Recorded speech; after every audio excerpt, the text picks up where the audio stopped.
Use grow bags to grow mounds of potatoes. Let me show you how. Okay, so let's talk about your sprouting of your potatoes. You can do a couple different things. One, you can get seed potatoes, or you can buy organic potatoes from your grocery store, but you got to make sure they're organic and hopefully they haven't been sprayed with a growth inhibitor. But so sometimes you can't find the seed potatoes, so your next option is go to the organic grocery store and buy them. When you finally get them, the seed potatoes should be ready, but the organic ones, what you'll have to do is go through a process called chitting, and during that process you take and put them in a well-lit area, warm, not hot, but just normal area in your house. Don't put them in the sun, but in a well-lit area. A good thing to do is like this. These have been chitted, so you can put them in an egg carton, stand them up, and over a process of about 3 weeks, you want to start about 3 weeks before you're ready, and you want to get them ready and they start to pop from the eyes and you get a little bit of growth, about 1 inch, 2 inches long. You can go further if you want, but handle them very carefully because they break very easy. So that's how you would start getting your seed potatoes ready. So what type of soil do I use? Well, generally I buy it from the nursery and they have this mix that I like, but if they don't have any, I'll mix my own. So what I'll do is I'll take 1/3 potting soil, 1/3 regular topsoil, and 1/3 of something that's called black cow that I like to use. It's a really degraded manure, but it only has like the NPK of 0.5, 0.5, 0.5, so it's very gentle. So I like mixing that. And once I mix it up, then I put them in my bags, and I only fill my bags about 3/4 full. So these are the bags I use. I get them off Amazon, and I'll link them in the description. They're a fabric bag. They're 10 gallons. That's the one I choose to use for almost everything, not just potatoes. You can get larger ones if you need them. And what I like about them is that they're airy. They wick moisture in and out. You also have to be careful of that because you do have to water these a little bit more than usual. I do dig them into the ground to save a little bit with the moisture, but they're really good for that. The reason I started growing my potatoes in bags is, one, because I'm taking over everything and I need more space. But the other reason is because if you get a potato blight, you have to get rid of the soil and everything. So one year I got blight and it made me switch for potatoes into this. No, you won't grow as many and as large if you were hilling them, but this is a great option. So when do you plant your potatoes? So for zone 7, we are pretty much anybody waits for the frost date or looks at the frost date. Our frost date is the middle of February. So you want to start preparing before then, getting your seed potatoes ready, but you want to be ready by the frost date. They won't actually start to grow till the soil temperature reaches around 40, 45 degrees, but you got to get them ready. So what I want is I want my potatoes about 2 inches down now, but I'm going to fill this almost the rest of the way. So they'll be 4 to 5 inches down, and I usually put about 3 sprouting potatoes down. Make sure that the eyes are up. So now I'll take my bucket. I'll fill this almost all the way with soil. Gently press down. Press down on the edges. And then when I get this in place, I'll water it in heavy. So potatoes are heavy feeders. This is a new one growing up. I planted this about 3 to 4 weeks ago. This is starting to come up.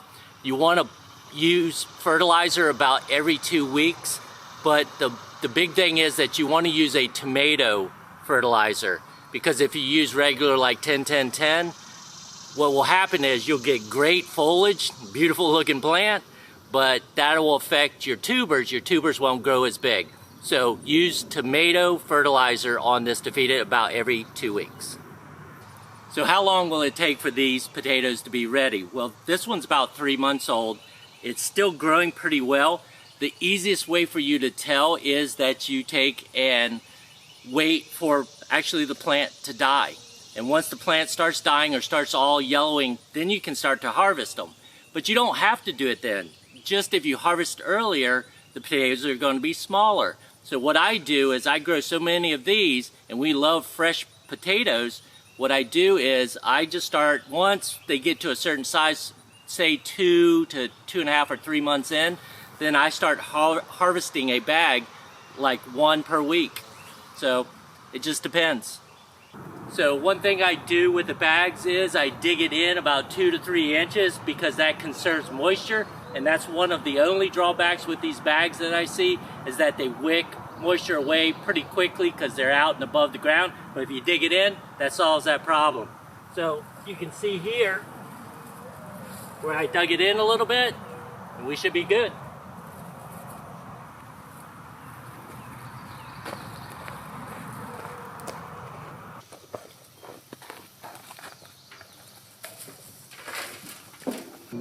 Okay, so harvest time. So you notice things are dying.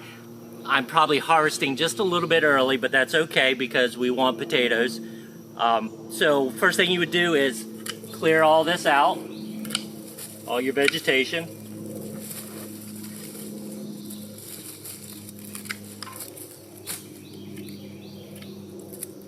Okay. And then lay this down. Oh, there goes one. And just start to gently roll it.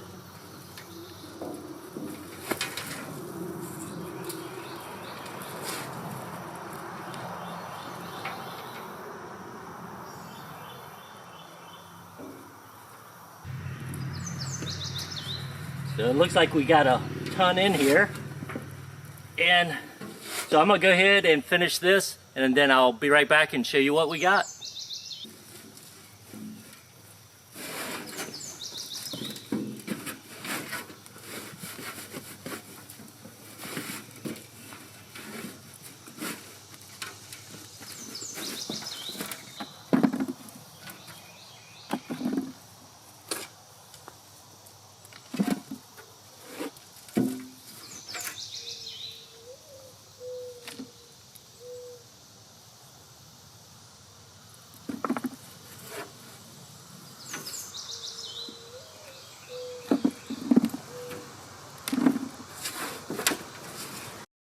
So something else I needed to talk about was you can take potatoes and cut them apart and use pieces of potato as long as each one has an eye on it.